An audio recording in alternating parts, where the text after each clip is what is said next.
So, welcome back to your podcast. We're here with Ness Nöst. I'm Lorena, and we are here to speak with her as an excuse to drink mezcal. That's right.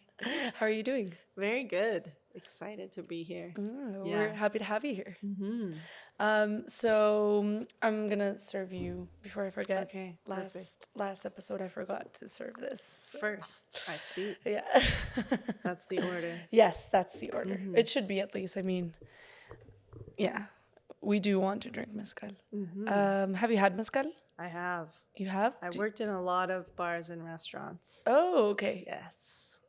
Have you had have you had real mezcal? Because I've tried mezcal that, I don't know. It didn't really taste like it. And I was like, why are they advertising this as mezcal? I see the Siete Misterios over here, which I have had. Oh, nice. Yeah. Well, I worked at a great cocktail bar in Gastown when I first moved here called Mammy Taylor's. Shout out Mammy Taylor's. They are closed now, but they had a really great cocktail program, and the guys running it really knew their stuff, so they always had really good bottles, probably some rare bottles of whiskeys, tequila, mezcal, everything. Nice. So that's how I got kind of introduced to it. Yeah. Okay. So then then you know your spirits then. Yeah. So cheers. Santé. Santé. So I would like to kick this off first. Okay. By having you introduce who you are. You're a soul folk singer songwriter, and you also play a bunch of instruments. So yeah, just if you could introduce yourself too. Sure. So my name is Vanessa, but I go by Ness Nöst. Vanessa Nöst Bracken's my full name, so I abbreviated it. And I'm a singer-songwriter. I play guitar. I play piano. I'm a vocalist. And I've been making music and playing music my whole life since I was a kid. It was probably my first love was writing poetry and then composing music, whether it was on the piano or singing by myself, what kids do. And then I took a degree in theater, actually. Wanted to be an actress really badly. And then after graduating University of Montreal, I decided to dive deep into the pools of music and traveled around the country until I started honing my craft as a solo artist. And I'd been in a lot of groups as a vocalist and then decided I wanted to go it alone. And now I'm here in Vancouver and fully tackling a music career. Nice. And yeah, it's never a dull moment. Yeah, exactly. Cool. So to dive a little bit deeper into how you started in music, you so you were always maybe attracted by the creative arts, but when you started, you mentioned you started doing poetry, and how did you decide to accompany that with a musical instrument? When did you start to play an instrument? Yeah, so I definitely attribute it to my family. My dad's side of the family, everybody was a singer or is a singer. Oh, wow. Very musical family. And I think most of them play instruments as well. And my dad also had a career as a musician when he was younger. And my brother plays, my sister plays, and then my mom and on my mom's side, also a lot of very musical people. So it was my whole life was surrounded by sound. Wow. And my brother is quite an aficionado. He knows a lot about, he's an audiophile. He knows about music. He knows about the history of everything. So that really enriched my sense of not only listening to music, but learning about it too. And I think it just came natural really quick. A lot of people said early on that they thought that's what I was meant to do. And I actually railed against it. I said, no, I want to be an actress. Okay. And my sister will laugh because I got offended once that she said, I think you should be in music. And I was like, what do you mean? I'm not supposed to be an actress? But in the end, it's not one or the other, but she was right that I, naturally started leaning in that direction more seriously because it seems to be something that's very natural that I love to do and also can do it for a long time. Okay. Yeah. And what did you start playing first? Guitar, for sure. Guitar. Yeah. Okay. Actually, wait. Guitar, I was taking lessons. Piano was the first instrument that I really learned. I feel like the piano, I have strong feelings about it. I feel like it's the soul instrument. Okay. Because anybody, and I've taught kids as well, music, anybody can play the piano with one finger or one toe, doesn't matter what, or your elbow. Like anybody can approach it. The guitar is very difficult. It takes a lot of skill and hand-eye coordination. You're doing two things at once, and you need to build up calluses and strength. And there's many components to it. And the piano, as a kid, is just this wonderful instrument because you can just go up and go boom and play and create a melody like immediately, even if you don't know anything about music. So I say piano was really the first love, but guitar was the first instrument that I really learned properly. And you started taking classes for guitar. Did you take any classes for piano? Yeah, that lasted about 5 seconds. I think I took a couple as a kid and was too impatient and couldn't deal with it. Same with guitar. Few lessons, couldn't deal with it, had to do it on my own, which has been a pattern with a lot of things. I think piano was probably really young, like 6 or 7. And then guitar was probably like young 9, 10, 11. Not for all those years, though, just in that range, probably. Okay. Yeah. And so for how long did you take guitar lessons? I think in total probably no more than a year.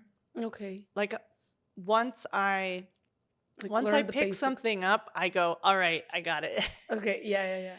I mean, to that degree. The other thing is I had people in my family that were showing me stuff. So my brother would show me how to play certain things. And so I just kind of liked that aspect of it. Yeah, you were enriching yourself with others' experience with that instrument. Sometimes it's hard to learn with a teacher there. It's a lot of pressure and not everybody, especially not every kid, learns well in that environment. Yeah.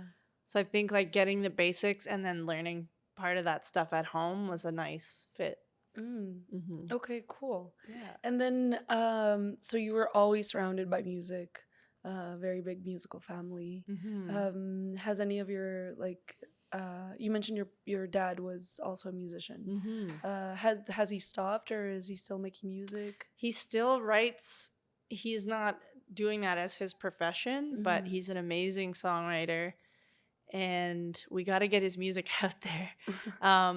His father as well was a luthier, was a musician, and he made instruments. Oh, wow. And they're from the prairies of Canada, so Saskatchewan, Norwegian immigrants.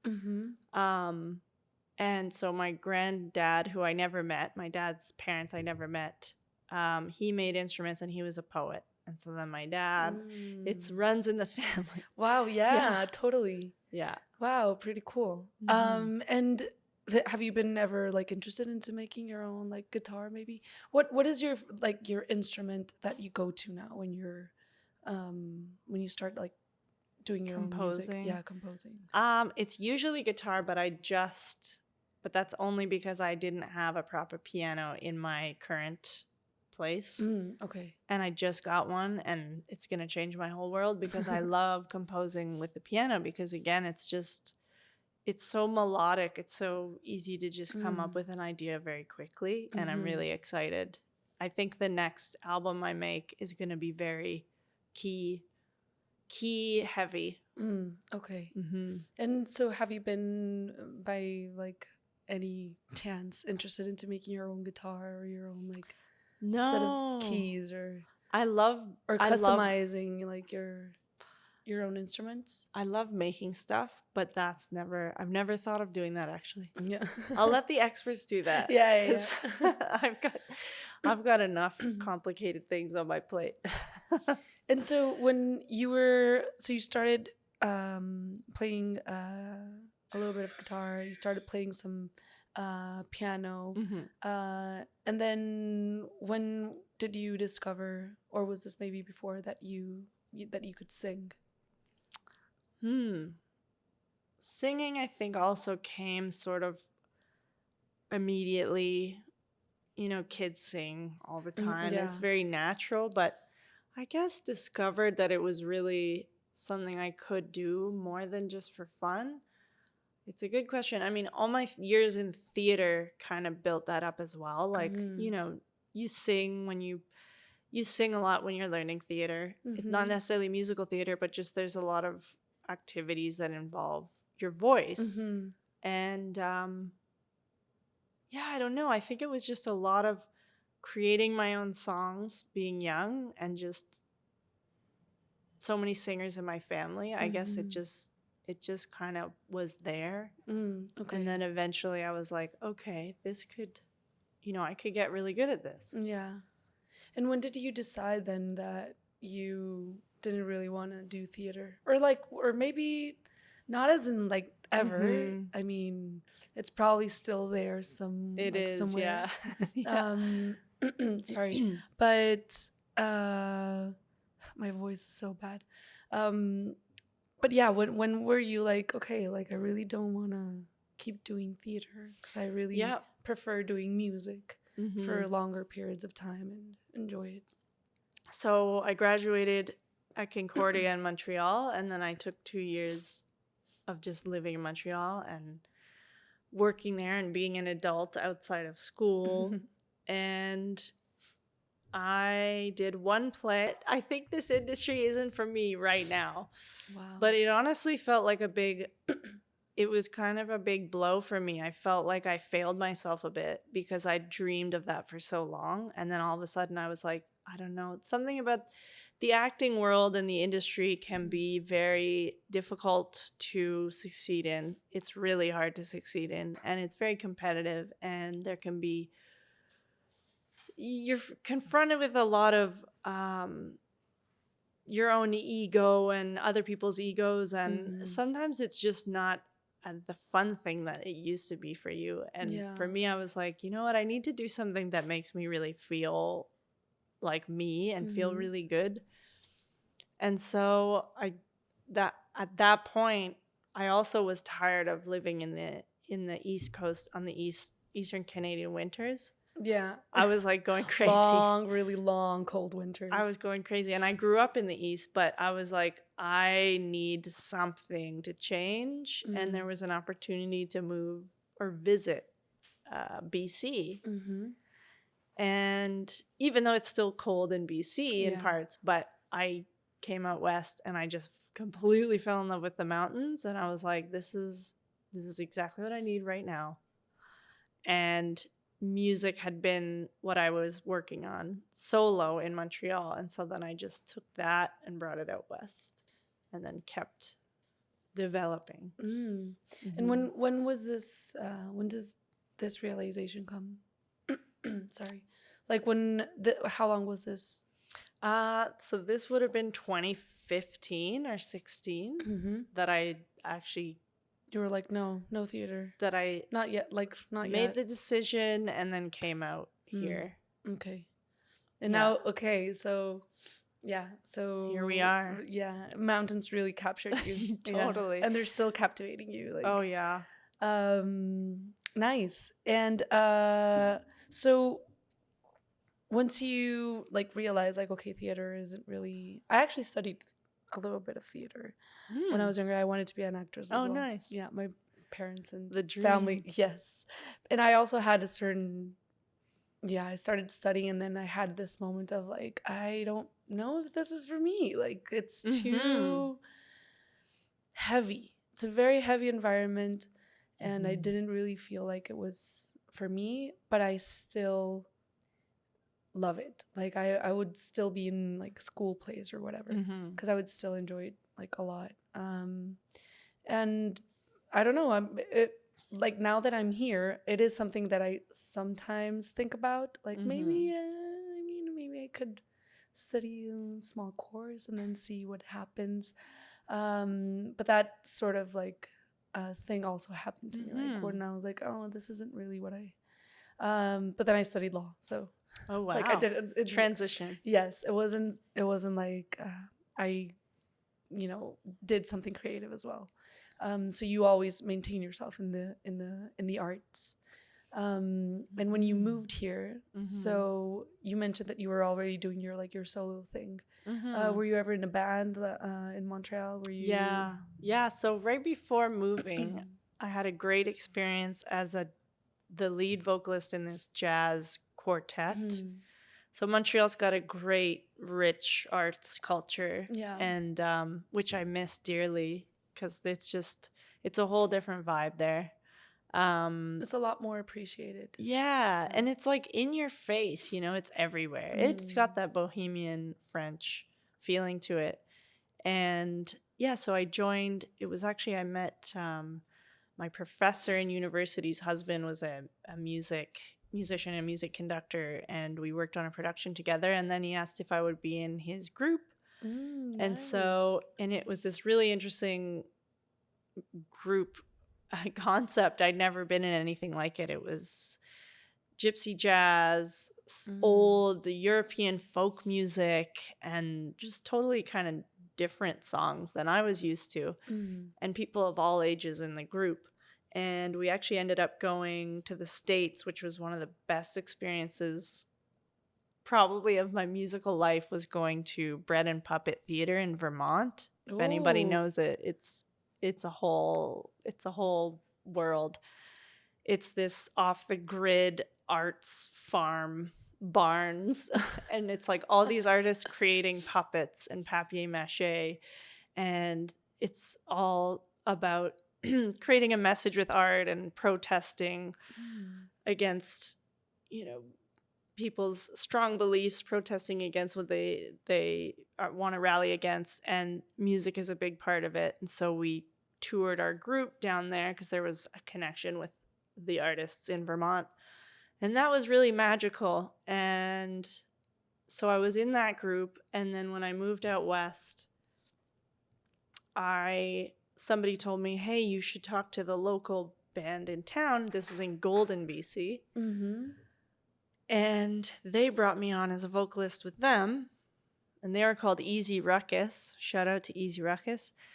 They were great. They were a duo, and then we grew to a five-piece. And we also did sort of a mini tour of parts of BC, of interior BC. And what were you just singing? I was vocals only. Okay. Yeah. So there was guitar, vocals, bass, drums, and keys. And I was vocals. Okay. So I'd done a couple stints as a vocal only person before really like diving into solo.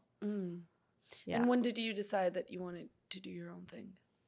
I think after I realized, and so did everyone in the small town that I was in for a year, that my career was not going to grow the way that it needed to staying in a small town. So I naturally was thinking, okay, well, the next city is Vancouver, and I love change and I love travel.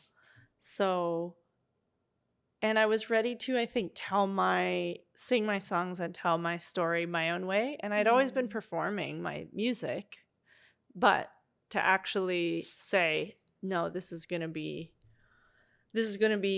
all of what I do. I'm not going to take on another project. I'm not going to be in someone else's group. This is going to be my story and my voice. Yeah. Okay. So moved here, and that was kind of the decision here. When was this? Yeah. That was 2017. Okay. Ish, I think. Yeah. And how was the pandemic for you? Like, how was your creative process? Did it shift to how you were making music then to now? Good question. I feel very fortunate because I have a family farm in Ontario. And so I had an epic adventure. My partner and I drove from Vancouver to the farm all the way across the country. Wow. We were extremely careful. We didn't go into any hotels. We didn't even buy fast food. It was wild. But we slept on the side of the road. We slept in campgrounds. It was this epic adventure across the country. What were you eating if it wasn't fast food? Well, I actually packed all the food. I love to cook, and I pre-made everything and cooked it. The deal was, because I don't drive, he drives, and I do all the cooking and like organizing everything. It was great. So I was able to spend a lot of time in the country, and that was amazing. Creative wise, I actually don't think, I know for a lot of people they blossomed their creativity, but for me, I wouldn't say that happened necessarily. I did some virtual shows. Okay. But I actually grew other skills which have become very helpful. I learned graphic design. Oh, okay. And fell into a total love and passion for that. Because the thing is, for all performing artists, including major celebrities, the pandemic destroyed their jobs. So you have to have other skills to pay for your rent and put food in the fridge. And I remember I was doing background in a TV show during the pandemic. There was one show. Well, there was probably more shows, but Mighty Ducks was still running. Oh. And I was doing background. Nice. And so acting was still like... Yeah, it's still there. And I can't wait to get more into it. I love it. But I was doing background, and I saw a course on my phone. I was scrolling while we were in holding, and I was like, oh, a course in graphic design. That sounds kind of fun. One of my really good friends is a graphic designer professionally, and took this course and then totally fell in love with it. And so that was a big part of my pandemic, was developing another skill that's also been very useful in music, believe it or not. Because everything's about branding and social media presence and aesthetic these days. So it's been really helpful. And I've been able to do work for other musicians too, which is awesome. Oh, yeah. So you're still using it to connect with other creatives in your own craft. Yeah, and make websites for people, because I think it's okay to say a lot of musicians I know for sure, like, I don't know how to do anything with technology. I don't know how to make a website. I don't know how to, I hate social media. Like, I know how to play and I know how to sing. Yeah. Don't ask me to do something else. So I'll be like, I'll make your website. I'll make your poster. I'll make your logo, whatever. Cool. It's nice. fun. Yeah. Well, it's good that you found like another skill. And that you found a use to it. That it didn't, because it's still, I guess it still doesn't feel like you hit a wall, you know? And so how was your creative process in composing like back then? Yeah, I definitely wrote.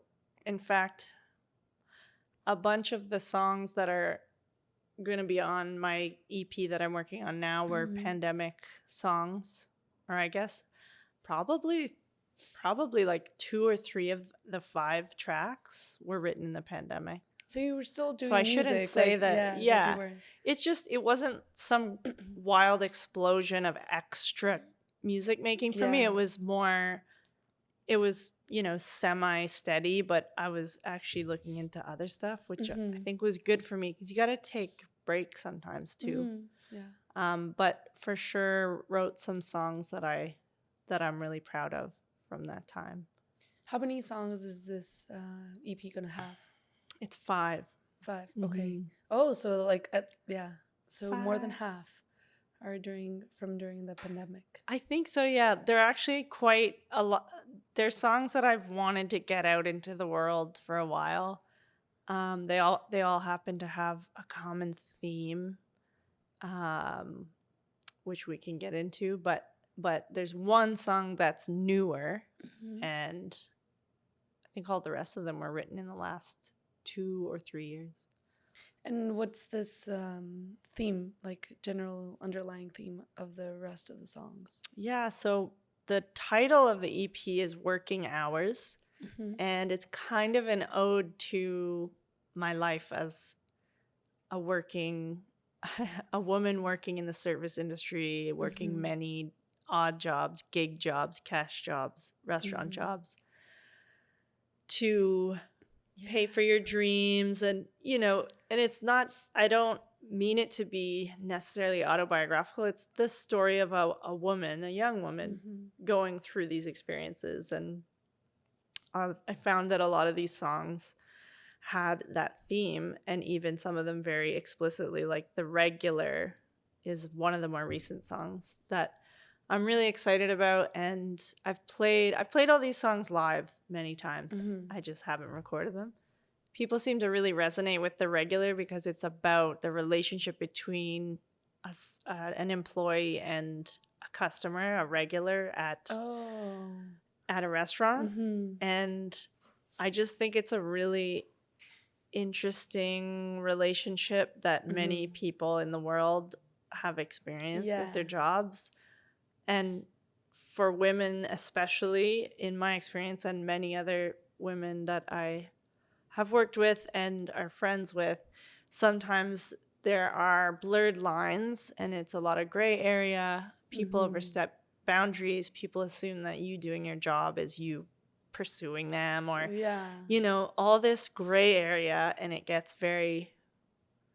can get complicated, it can get dangerous, it can get scary. So that song The Regular is about that. And then I just decided I want to create a whole world around this subject matter. So Working Hours is the title, like at the at the center of on the door at the restaurant, Working Hours, Monday to Friday, whatever. And so the visual part of me got really excited about creating a visual world too. So I have a whole visual concept and photographer that I'm working with. It's exciting because people are so visual these days with social media, video content, that from what I've heard too, actually, music is almost completely connected now with images and video. Yes, totally. Because now, like, if you're looking at, I don't know, Instagram Reels or whatever, it's like the images have to go with the tempo of the song you're listening to or whatever. Which is fun, I guess. But it might also build like an extra pressure. Totally, for people who maybe just want to put out their song. And it's like, I don't know anything about image. Yeah. Like I know just what I see, not whatever. I don't know. Wow, my voice is like fading. I apologize. I can hear you. Yeah, you can hear it. That's what counts. We'll tweak the sound when we edit this. Okay.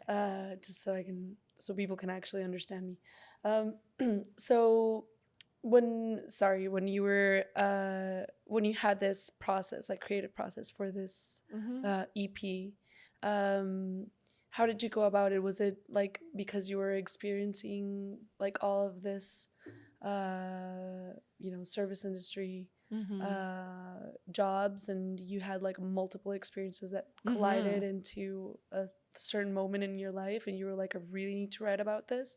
Or was it more like, I'm going to sit down and like just remember all the things that usually happen when I've had these jobs? Well, I think the pandemic really was a catalyst for me, and I've said this many times to people that know me. It was the catalyst for me to get out of the service industry, because I'd been in it for 11 years. 11 years in restaurants and bars all over the country. Oh, so you're part of what they call the great resign? What is it? Resignation. Resignation? Yeah, right? Is that the name? The Quiet quitting. There was it was a whole thing. Yeah. Or you probably know about it then. Well, mine wasn't quiet. It was forced because I lost my job. But yeah, but you didn't go back. Oh, is that what it is? It means you don't go back to? Well, it means both. Like, okay. So a lot of employers then had so much,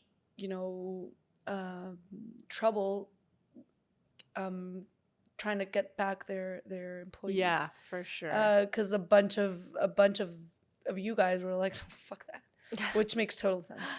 Well, yeah, it was something I'd wanted to do for a long time, and now it makes sense. Now that's why you found a whole other skill, which is what is also about a part of the description of the whole like Great Resignation, where a lot of people just thought, you know what, I can just find something else I actually like and feel good about.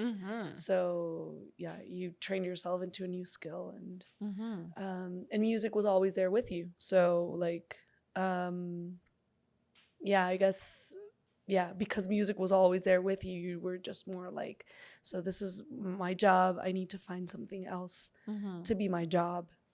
Yeah, well, the thing is, the service industry, which includes a lot of jobs, when I talk about it, it's mainly restaurants, but the service industry is many different areas of service. And it shows up in my songs, like the song Made for You. Actually, that's a newer one too. There's 2 new ones of the 5. That one was an ode to really like the gigging type jobs. Like I was a maid. Before I moved to Vancouver, I was a maid for a bit. Because in these small towns in BC. Sorry. Just need to move this. You have to be in front of your... I'm sorry. There we go. And because my voice is like so bad, I keep getting away from the... Because I want to... And then I forget to... Yeah. You're good. Yeah. Good? Yeah.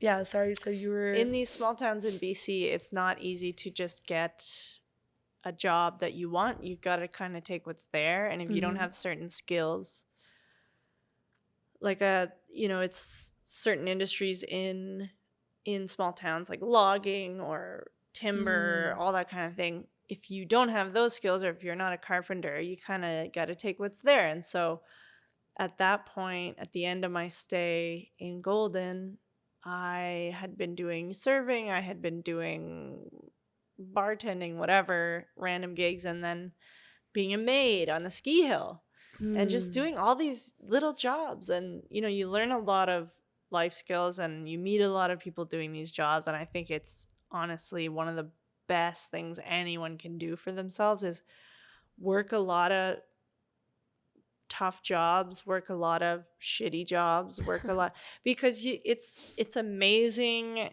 It's just amazing content for your art, especially.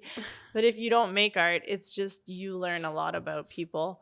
And yeah, like I'm grateful for those days, but it was time to move on because the service industry and the restaurants can be very dark and very toxic, which is another theme in these songs that I've written. I've gotten a lot of good out of working in those places over the years, but there's also been a lot of difficult situations and confrontations and sadness and toxicity, and I know that there's a lot of problems in that world that don't get addressed, and I was ready to leave.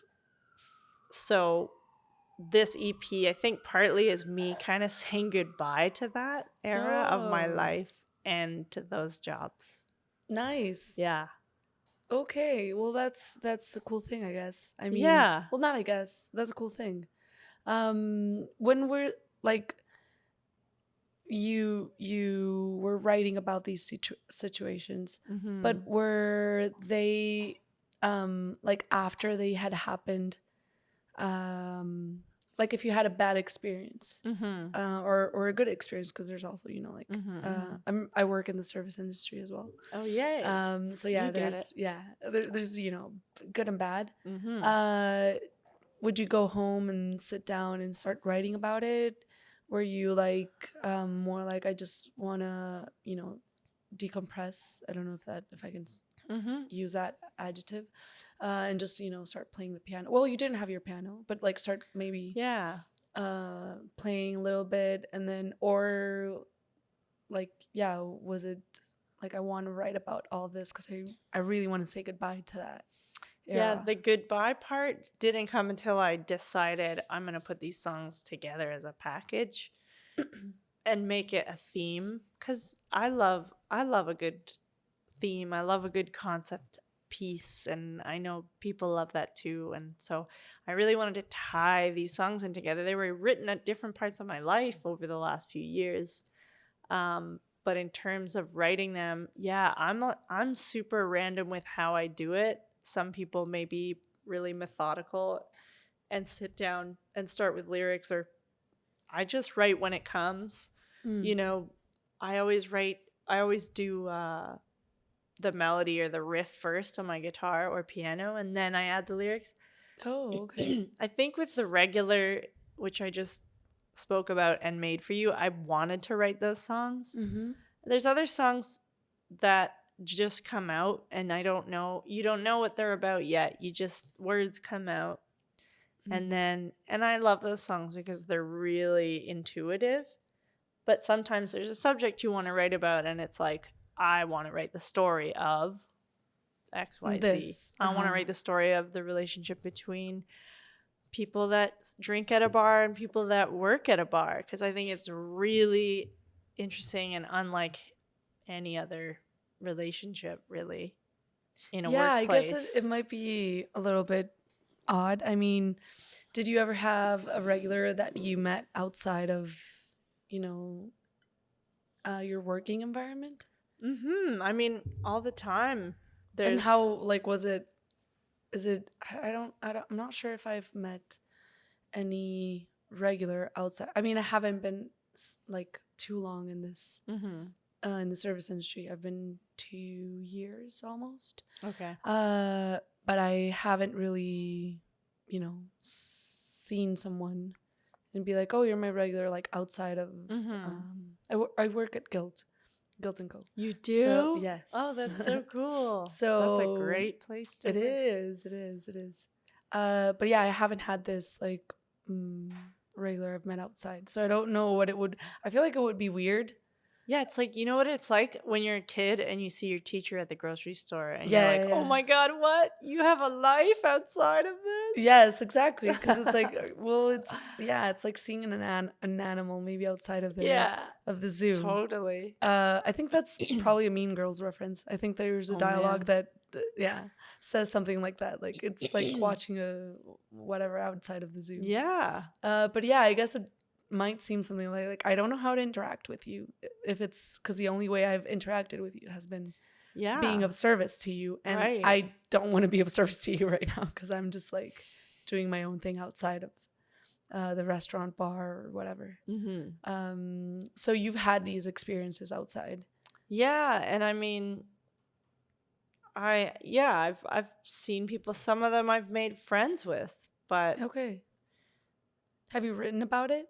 Well, like outside of that experience, outside of that. That song kind of encompasses the whole thing. It's not really about one specific person. It's like the character of the regular in the song. Okay. It could be anybody, but it's just really about the relationship. The relationship. What is going on? You're giving it to me. Yeah. Through this microphone. I'm kidding. I'm sorry. Don't be sorry. It's this actually was because I was like yelling at customers. Really? Like not in a bad way. I just, the music was loud and I was like, so you want a lager? Like, that is hilarious. And yeah, next day I was like, oh my God. Well, that's the other thing is like your body cannot sustain. And if you have a life that, I'd been working in and out of restaurants for a long time. Some of them were bars, some of them were restaurants. Some restaurants are super fancy and they close at 9:30 or 10. And then other bars you work at, they like in Montreal. Are you kidding me? You're not out of there till 4:30 in the morning. Oof. And that it's amazing, especially when you're young and you need cash and you want to just fund your life and feel independent. It's great, but the older you get, and especially with certain goals, it's not sustainable for your body. And if you're a singer, I was like also working in places where you're screaming over over loud, crazy crowds. Yeesh. Holding trays, running through people, shots. Drunk and like Oh, pushing yeah. and shoving and Oh yeah, just every type of insanity. I really think restaurants at night on the weekend are like a human experiment, like watching people behave just however they want to. And I've worked in some places where it was pretty much no rules, no nothing. Everybody does what they want. oof. The customers and the staff. And Oh. yeah, it's just like, I just think there should be more movies and shows and books and songs about this stuff, because so many people, so many of the greats, you know, whether it's poetry or visual arts, or spent their time in restaurants and in bars, hanging out, meeting people. Yeah, there's the show The Bear came out last year. Have you seen that? Yes. Oh my God. That was great. I was like, yes, it's amazing. It was amazing. It was amazing. Like also very accurate. Yes. Every episode was like, oh my God, yes. Yeah. Yes, that's what happens. Exactly. Yeah. Yes, yes to everything. Yes. Of course that happens. Of course that happens. Like Yeah. everything. Every part of it. I loved it. Yeah. Pretty intense. Mhm. Yeah, I guess yeah, I felt very well, I guess many people but very identified with what was his name? The Oh yeah, main Carmi, but I think Yeah. I don't his name is like Carmina or something like that. Yeah, like yeah, Carmi. Carmi? Was it Carmi? I think maybe it's think Carmi. so. I don't know. But yeah, so he had this whole like backstory about having to deal with like codependence. Mm-hmm. And I was like, as soon as they touched that subject during the show, Mm-hmm. I immediately felt like, you know, my like not being able to speak. Oh, Like really? my eyes just Wow. like dripping, like, oh my God, like, okay, I understand. But yeah, it was hard to watch at the beginning, but then pretty cool. Yeah, it is a great show, and it is something that now that you mention it, yeah, it should be addressed. People don't give a shit about a lot of the people that work in the service industry. No, and there's not a lot of rights either, Mhm. especially when you're working for tips. Yeah. Which is a whole other thing. rabbit hole we could get into. But I mean, it's like, and I would even say that there's similarities to the music industry in that, like, there's not a lot of regulation, you know, and I feel confident in saying that because I've spent a lot of years in many different establishments, seeing how different places have been run. Both in the service industry and also in music festivals. I've worked a lot of back of house, whether it's management or tech. So I've seen like how a lot of places operate, and in music and in restaurants, there's not always a lot of. I think I heard on a podcast the other day, which was so true. There's no HR in music. There's no HR in. What do you mean? HR? There's no human resources, human relations. There's Yes. nobody to fight for you in the service industry. Yeah. If as a server, and there's nobody really in music. I mean, there's certain unions, I guess, but it's not like. It's different. It's just different. Yeah. Yeah. So you're often alone in fighting your battles. And it's like, that's why I think it's so great for movies and TV, because there's so many dramatic situations. I've got like, I could talk for 20 years about crazy things that have happened. But yeah, like it really toughens you up. I think that's why a lot of people that have worked in service, when they meet each other and they're like, oh, I get you. I get you. Like, no matter where you're from, it's like, oh, you've worked in restaurants for years. Like, I get you're probably a really hard worker. If you've lasted this long, you're a hard worker. You're tough to a degree. You can stand up for yourself, hopefully. Yeah. And hopefully you don't take too much shit, because people are ruthless. Yes. Customers act like as soon as they step through that door, everything they say sometimes is correct. before. I had a Yeah. recent experience. Yeah. It's Sometimes even before, and you're like, what? You're already giving, like, you're giving me attitude, and you're just entitlement. and you're not. And yet, yeah. I actually, so Brandon is the other co-host of this this podcast, and he's the GM of Guild and Go, and he's like awesome, amazing. And I haven't been like too long in this industry. I've been like just barely 2 years, so I can't really say that I understand fully someone who has maybe been for more than 2 years. But yeah, I've already had my share of experiences where I'm like, wow, people really do treat other people like shit. Yeah, it's like I always used to say, I'm like, in no other job would anyone put up with some of these things. Yes, that's true. Like, and I've seen it all, baby. I've seen broken glass, fights, screaming, romance, hilarious things, dangerous things. Like, it is a movie. It's like watching The Godfather. Yeah. Well, your music, maybe not that extreme. Yeah. Your music may now be an anthem to all of the people that still work in the service industry.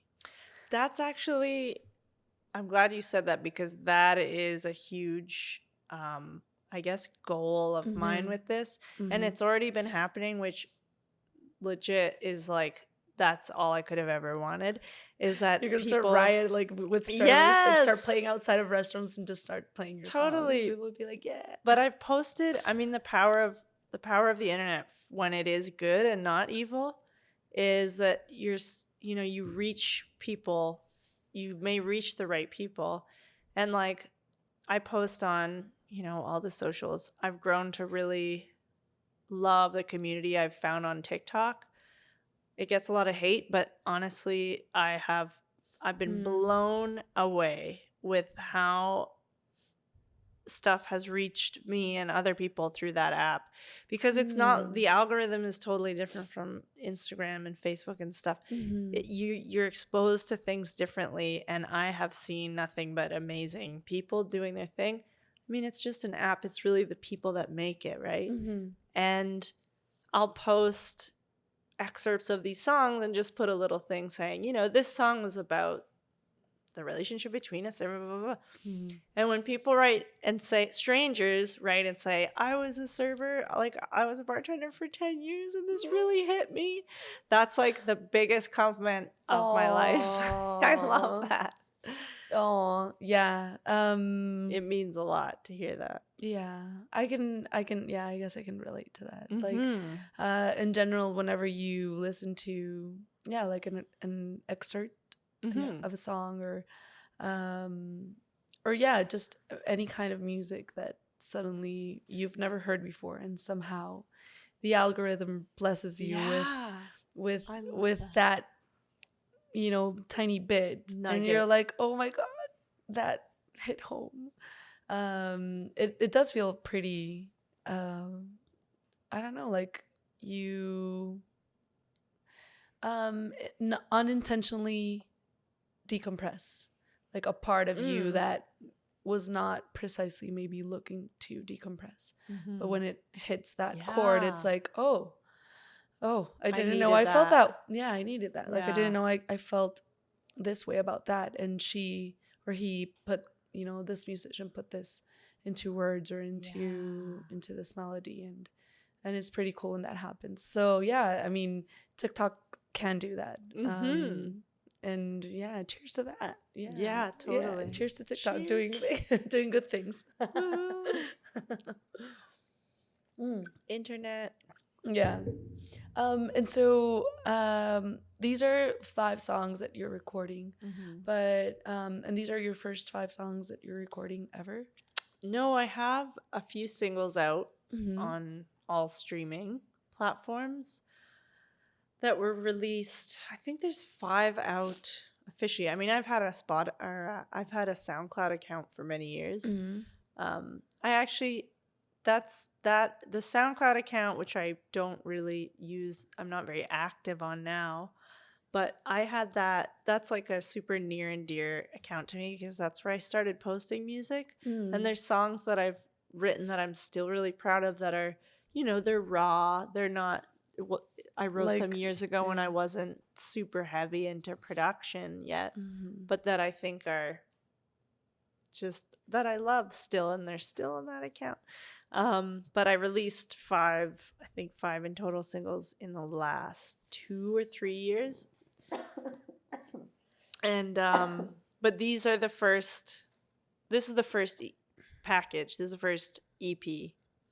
Okay. Album type thing, it's a whole package. Okay. And so these songs, these singles, what were you writing about back then when you released these singles? The last one, so I had all these, I've written a lot of songs in my life, and there's some that I'm like, I just want to get it out.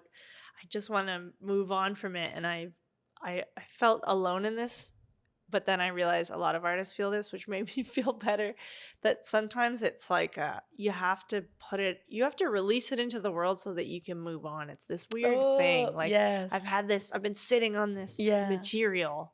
So I started releasing songs that I had written years ago. Moving them, like changing them? Yeah. Because of it? Because you're sitting on them? I actually, no. So I wrote one song called Hold It Down, which is on Spotify and everywhere. I released it last year, but I had written it when I moved to Golden. So that would have been 6-7 years ago. Okay. And I recorded it straight, like this type of mic, condenser mic, and then an upright piano in a house I was rooming in with strangers, and I used their piano. And this was years ago, and I tried to recreate it now because I'm like, I actually really love this song, and I feel like it shouldn't just sit gathering dust, because it's like books. It's like they just sit there, and you're like, man, this song deserves to be heard. And so I tried to recreate it, and then guess what happens? It doesn't. The magic isn't there, because sometimes, which is another thing that is a shared experience, you're not in that mindset again. Yeah, exactly. And also just there's a whole discussion we could talk about for the rest of time about like how to, heavy production on a song versus keeping it kind of simple. And when I tried to recreate that song, it didn't have the same magic of the moment that I had originally recorded it in. And the recording's not bad. I was worried, I'm going to put it out into the world and people are going to be like, it's not finished, it's not polished, like, it's not mastered correctly or whatever. And it's so easy to get caught up in that stuff. And I put it out, and it was quite, it was received the way that I had hoped that it was received, because it's not about how fancy your microphone is or what studio you recorded it in. It's the song. Yeah. And so I kind of took a chance by recording it in its original, or releasing it in its original state. And I was like, I don't know, this is kind of ballsy. Some people I know are perfectionists, and they would never do that. But I was like, whatever, man. I like it. And, they say, if you love it, do what you love, and hopefully that resonates with other people. So that was one I released last year. And then another one I released called Welcome to the Show, which was about, I wrote at my farm, and it was one of those songs where I immediately wrote it after a thing happened. Oh, cool. I was fed up with it was Christmas time a couple of years ago. What were you fed up in a farm? Well, it was just family tension, something. And I literally ran out of the house. I ran out of the house and ran to another building and was like, oh, and I picked up the guitar and I just started getting it out.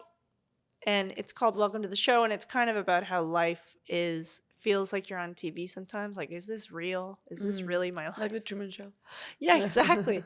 And I think this was one of the pandemic Christmases. So it was like shaking a pop bottle. Like there's a lot going on in everybody's lives in the world. And I think it was just like, and I was on the farm, which is this amazing place in my family. But you can still get frustrated no matter where you are. And so that was one that song was born out of an actual need to get that. To like just get message it out. Yeah. Yeah. Which is fun. Those are fun because it's like, oh, I remember the exact moment that happened. Oh, okay. Yeah. Like when you write a dream. Yeah. Sort of. Yeah. Oh man, dreams. I dream every night. Do you dream? Yes. Well, we all dream every night. Okay. Some people say they don't remember it at all. But that's the thing. Yeah, we don't remember. I don't always remember, to be honest. I've had very intense, like lucid dreaming. But it has usually happened when I've been like writing them the most. So like when you do it like as a practice. And I did start to get into like lucid dreaming for a while, for like way back. Oh, wow. Because I really wanted to have these like lucid dreams, especially because there's a lot of people that have had dreams where they fly, and I've never had a dream where I fly. I have never lifted my feet off the ground in my dreams. Wow. But I have always, not always, but I've had many dreams where I am able to have like, Bug was gonna laugh. He's like, don't say it. But I've had dreams where I can like control water, or like That's the cool. sea, or like whatever. Very trippy. Yeah. So I guess it's like, okay, so my thing is not like being able to fly, but maybe you're just, not supposed to fly. Maybe that's what like, your subconscious is telling you. You're supposed to be under the sea. Yeah, exactly. Or dance with the ocean or whatever. Yeah. That's pretty cool too. Yeah. So have you ever written dreams? I mean, well, have you ever like written songs about a dream you've had? Yeah, that's a good question. Since you've written like you've composed a lot of like music. It's funny because I've totally been someone that remembers their dreams. Like I have dreams. It's so true that when you write them down, you remember them. Like I have I can think of right now this one dream I had probably 8 years ago. Wow. Very vividly. My aunt, if she ever listens to this, my godmother, she hates hearing people talk about it. Some people can't stand when people talk about their dreams. It's hilarious. Really? Why? I don't know. It's so funny. Is it a phobia? I think it's just because like it's like it didn't really happen. It's like describing guess what happened last night? I get really excited about them, but some people don't. It's funny. But I've written a song about it. I really should. I might have and just forgot, but the word dream comes up in my songwriting, but it's usually talking about a dream I have for the future. Okay.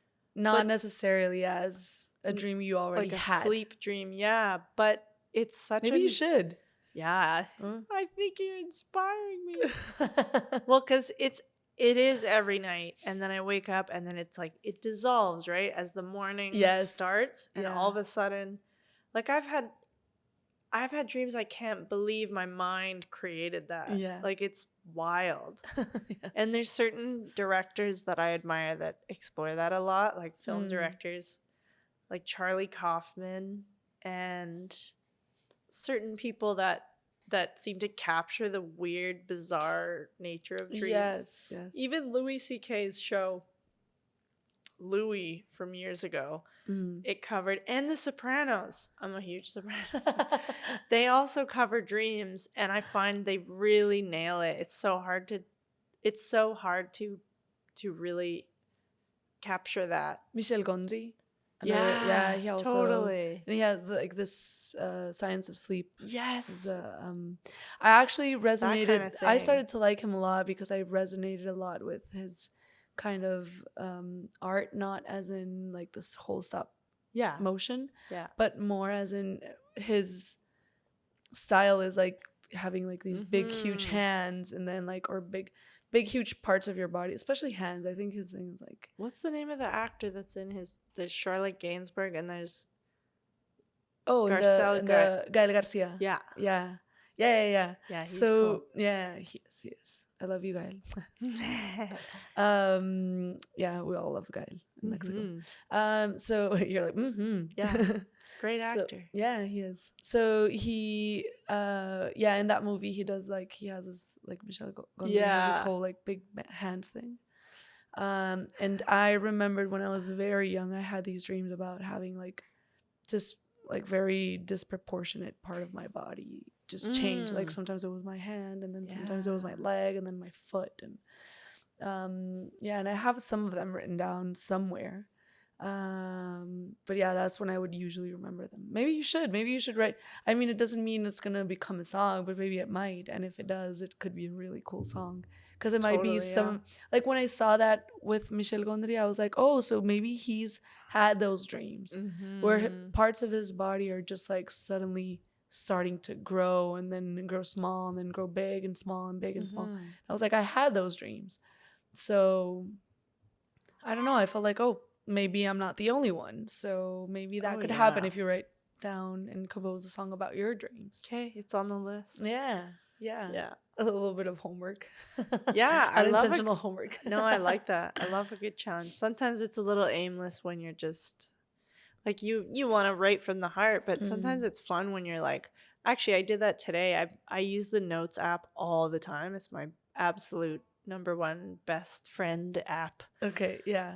On my iPhone is the Notes. You know, I put everything in there. So actually, my computer got wiped a few months ago, and I almost had a meltdown because it had like song lyrics, passwords, like everything in it. So anyone listening, always save it in a Word document as well if it's important. But I'll write down titles, or sometimes I'll put voice notes as well in my phone and just sing like, I'll go like, okay, it's Friday. Write a song about you know, pigeons, and it goes like this. Da da da da da da da da da da da. I'll just like put that in a voice note, and then later, probably not look at it for a long time, and then revisit. And sometimes some of these ideas are actually worth exploring, and I'm like, damn, that was I can develop this now into yeah, because sometimes you get these strong impulses, but you're walking around. You can't just sit down in the sidewalk and start. Yeah. And I think the impulse stuff is fun, once again, because it's coming from a real place. And I find that's also stuff people often connect to the most is when it's like, for example, when you're ranting, I find that some of the videos that do well for me online, which I'm like, man, why is it always those ones? Is if I'm ever just talking passionately about, it doesn't matter really what it is. People love watching people get really passionate about something or rant. I love watching people rant. It's just satisfying.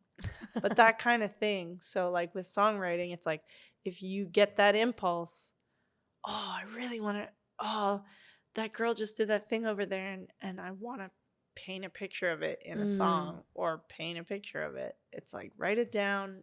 Don't forget it, because that could be something. A genius. That could be your that could be your claim to fame. Yeah. You know? Yeah. And so do you have any, I mean, yeah, I feel like you should do that. Now that we're talking about it. Do you have any shows you're playing next, besides you're releasing your EP, but any shows where people can go and see you? Yeah, so I have one in June. I'm working on booking up, but July I have a Guilt & Co show. Nice. On July 4th, and I'll have the band with me. So I'll have drums and bass, and that'll be really fun. I've played at Guilt since I moved to Vancouver. They've been really my favorite place. Cool, nice. To go for everything music. And then I'm very excited to say that at the end of July, I'll be playing in my hometown of Ottawa. And also just am in the process of booking a Toronto show as well. Nice, okay. Which would be my debut Toronto and Ottawa show, even though I'm from Ottawa and have spent my whole life going to Toronto. But you know how it is. And those dates and shows in Ottawa, it's the July 29th at Irene's, and then Toronto, still confirming the location. But I will post all of that on my social media. Yeah. Nice. But yeah, just played a show at the Beaumont. It was great with the band, and it was a night of, there were 4 bands. It was with Breaking Sound, which is sort of like So Far. They curate nights, and that was great. So I can't wait to work more with this band that I'm developing and taking these songs from solo to fleshed out more. Cool.